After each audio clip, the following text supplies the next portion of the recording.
Welcome to Cruise News, your daily update on everything happening at sea. Visit cruisenews.io to see today's stories and sign up for email alerts. It is good to be here, and we have quite the lineup today. We really do.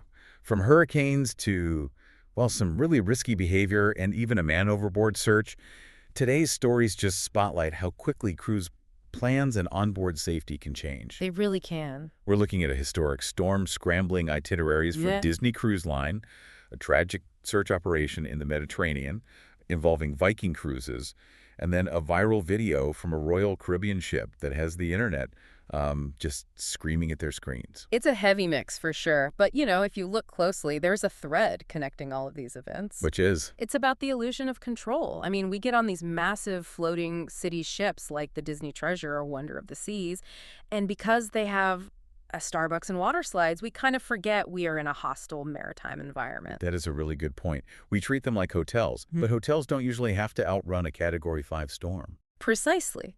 Whether it's a captain navigating around a hurricane or a passenger deciding to climb over a balcony railing, the ocean is always waiting to remind us who is actually in charge. Well, speaking of the ocean being in charge, let's start with that big weather news. Hurricane Melissa. What a storm. If you were watching the Weather Channel this week, this thing was a monster. I mean, we are talking about a historic Category 5 storm with sustained winds of 185 miles per hour.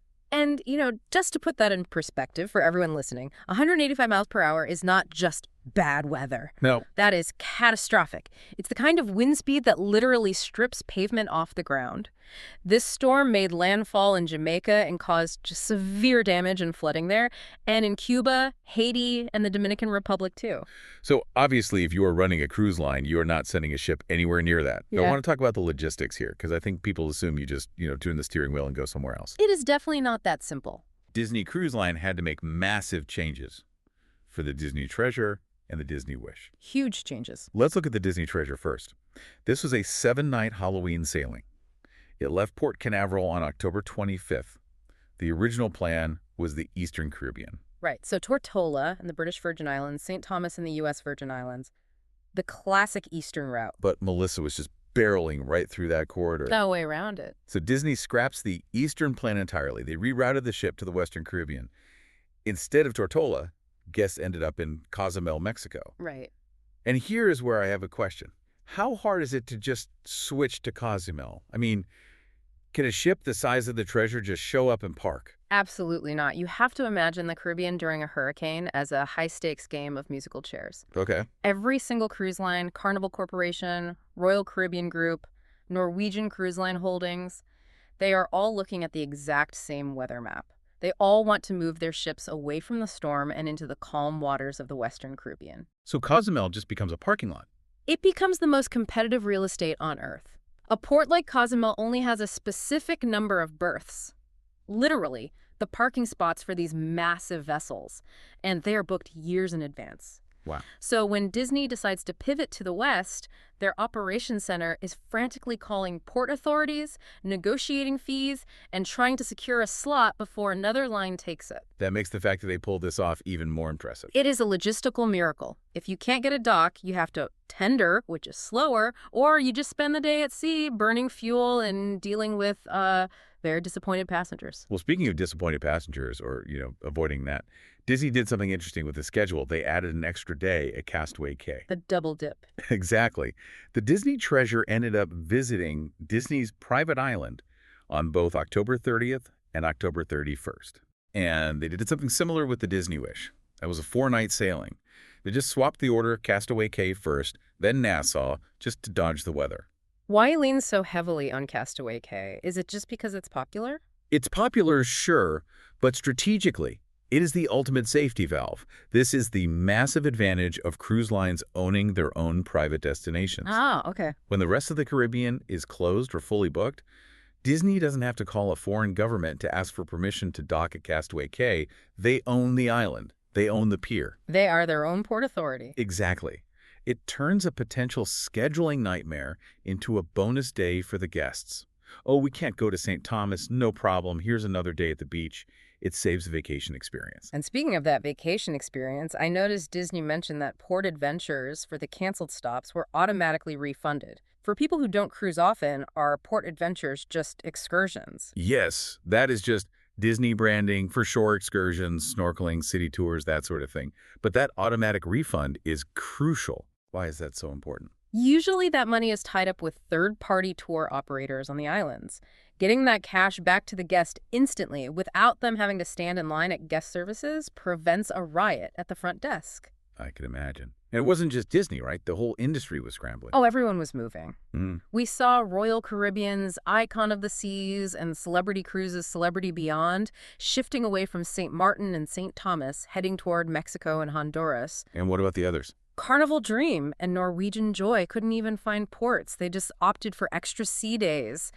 And the Regal Princess, on a transatlantic crossing, just skipped the Caribbean entirely. It really highlights that when a storm like Melissa spins up, the schedule just goes out the window. It has to. Safety is the only metric that matters. It creates such a stark contrast, doesn't it? We're talking about avoiding a storm to keep people safe. But sometimes the danger isn't the weather outside. It's an emergency happening right on the ship. And that brings us to the news out of the Mediterranean. This is a much tougher story to cover. We're talking about a man overboard situation involving the Viking Star, which is part of the Viking Cruises fleet. Yes, this happened on Monday, October 27th. The ship was transiting between Crete in Greece and Sicily, Italy. And we know from reports, including from a Fox News producer who happened to be on board, that this occurred around 11:30 in the morning. Horrifyingly, passengers actually witnessed the crew member going overboard. I just can't imagine how traumatic that is for the guests and, of course, the fellow crew members. Oh. The accounts say the crew reacted instantly. They threw an orange life ring and a smoke flare into the water. I get the life ring, but why the smoke flare? Is that just a signal for help? It's not for help, it's for position. You have to understand, the ocean is vast, and a human head is about the size of a coconut. Right. In open water, even with calm seas, you can lose sight of a person in seconds. The smoke flare marks a specific spot where the person hit the water. It gives the bridge a visual reference point to calculate the drift. The report mentions the ship maneuvered to circle back. Is that just a simple U-turn? It's much more technical than a U-turn. The bridge likely initiated what is called a Williamson turn. A Williamson turn. It's a standard maritime rescue maneuver. If you just turn the wheel hard left, you will end up parallel to your original course, but miles away from where the person fell because of the ship's momentum. Ah, I see. A Williamson turn is a specific figure-8 maneuver designed to bring the ship back to the exact coordinates of the incident, traveling in the opposite direction down its own wake. It requires incredible precision. That explains why they were searching that area so intensely. They were about 100 nautical miles southeast of Calabria, and the Italian Coast Guard was coordinating. But then, by Monday evening, the Viking Star was released from the search. That always feels jarring to the public, doesn't it? Why did they stop looking? Exactly. It feels like they're abandoning the person. They aren't. But a cruise ship is not a dedicated search and rescue platform. It's big, it's hard to maneuver, and it has thousands of passengers to care for. So the professionals take over. Once the professional assets arrive, helicopters, Coast Guard cutters, the authorities will often release the cruise ship. The Coast Guard can search more effectively with thermal imaging and aircraft than a cruise ship can with binoculars on the bridge. Viking Cruises issued a statement saying they were deeply saddened and supporting the family, but they haven't released a name or a cause. However, there was one detail, or I guess a lack of a detail, that caught your eye. It did. Viking did not answer inquiries about whether the Viking Star is equipped with an automated overboard detection system. And we hear about these systems a lot. They use thermal cameras or radar to instantly alert the bridge if something falls over, right? In theory, yes, but the industry has been slow to adopt them universally. The technology still struggles with the maritime environment. Sea spray, birds, even a towel blowing off a balcony can trigger a false alarm. And if the bridge gets 50 false alarms a night, They stop trusting the system, but when they work, they can save precious minutes. the statistics on this are just grim. You pulled some numbers from CLIA and GP Wild. Yes. Between 2009 and 2019, there were 212 overboard incidents. Only 48 people were rescued. That is less than a 25% survival rate. And we have to be honest about why. Brian Solano, a former senior VP at CLIA, has pointed this out before. Cruise ship railings are high. They are chest high on most adults. You don't just trip over them. So the implication is that many of these are intentional acts. Or the result of extreme recklessness. Now, we don't know the cause in the Viking Star case yet, so we shouldn't speculate. But generally speaking, staying on a cruise ship is very easy if you just keep your feet on the deck. Which is a perfect, albeit frustrating, segue to our final story. Because while we are mourning a likely loss of life in the Mediterranean, we have a viral video showing people actively flirting with that exact same fate. This is the story that makes maritime lawyers wake up in a cold sweat. A TikTok user named @vanzidslee posted a video that has gone absolutely viral. And online sleuths have linked it to Royal Caribbean's Wonder of the Seas. It shows two teenagers climbing between the balcony dividers. And just to be clear, they aren't just climbing over the divider on the balcony floor. They are stepping outside the protective glass barrier. Outside. They are inching along the narrow steel ledge, the ship's superstructure that runs along the outside of the vessel. And the ship is moving. The ship is moving. They are hundreds of feet above the waterline. I think when people see these videos, they just think, oh, they were just being silly kids. But you've talked before about the physics of a moving ship. It's not like standing on a hotel balcony, is it? Not at all. First, you have the wind. If the ship is doing 20 knots, you have a 20-knot headwind, plus whatever the actual weather is doing. It creates a wind tunnel effect along the side of the hull. And then there's more. Then you have vibration from the engines. And suction. The aerodynamics of a cruise ship can create weird pressure zones along the hull. If you slip, you aren't just falling straight down. You could be pulled into the side of the ship, hitting a lifeboat, a promenade deck, or a lower balcony. It's a meat grinder. And if you fall from deck 10 to deck 5, it's fatal. And it's traumatizing for the hundreds of people who might see it happen. So let's talk consequences. Yeah. The internet is demanding heads roll. What can Royal Caribbean actually do here? What is their legal leverage? It all comes down to the contract of carriage. That is the fine print nobody reads when they book a cruise. Right. It basically says the captain's word is law. If you endanger the safety of the vessel or anyone on it, the captain has the legal right to disembark you. Which is a nice way of saying kick you off. Immediately, at the next port. And this is what people don't realize. If you get kicked off in Cozumel or Nassau, the ship doesn't pay for your flight home. You are stranded. If your passport is in the ship's safe, good luck. And the penalties go beyond just being stranded. Oh yeah, massive fines. And usually a lifetime ban.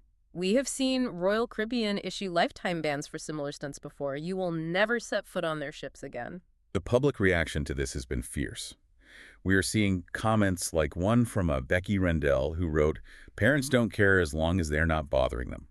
And another from Danielle Marie saying, "The number of young kids roaming freely is alarming." It touches on a real tension in the industry. Cruise lines market themselves as these carefree, family-friendly paradises, but they are also industrial work sites operating in a dangerous environment. It is that resort versus ship mentality again. Exactly. Parents assume it's like a fenced-in playground, but if your teenager is climbing the superstructure, that is not a supervision failure. That is a fundamental failure to respect the environment. Do you think this will lead to changes? I mean, we talked about the lack of automated detection on the Viking Star. With ships getting bigger, the Wonder of the Seas carries almost 7,000 people. Will we see cameras pointing at the balconies? It's a privacy trade-off, isn't it? People want to sit on their balcony in their robe and have coffee without Big Brother watching. Of course. But if these viral stunts keep happening, and if the liability costs keep rising, the cruise lines might decide that safety trumps privacy. We might see sensors or cameras becoming standard to stop this before it goes viral.